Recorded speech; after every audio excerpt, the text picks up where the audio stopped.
দি এক্সারসিস্ট cinema দেখে কি ভয় পেয়েছিলেন?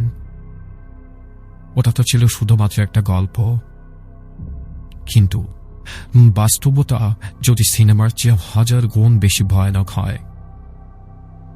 এমন কিছু অডিও টেপ যা শুনলে আপনার রক্ত জমে যাবে।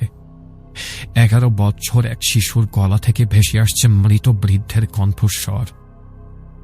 এমন কিছু ভিডিও ফুটেজ যেখানে এক সাধারণ মানুষের চোখ দিয়ে রক্ত ঝরছে, চামড়া ফুলে উঠছে, ফেটে যাচ্ছে চোখের সামনে। শুধু তাই নয়, স্বয়ং পোপ যখন একজনের এক্সরসিজম করেন তখন তার মুখ থেকে পৈশাচিক চিৎকার বের হয়। ডাক্তারেরা বলেছেন মানসিক রোগ।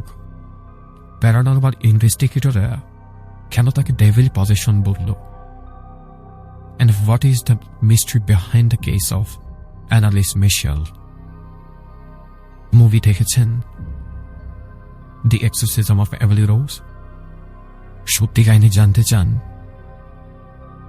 আসছে 5টি ডিমনিক পজিশনের কাহিনী আজ রাত 9:30 শুধুমাত্র ভয়.net ইউটিউব চ্যানেলে। সাবস্ক্রাইব করে বেল আইকন হিট করুন।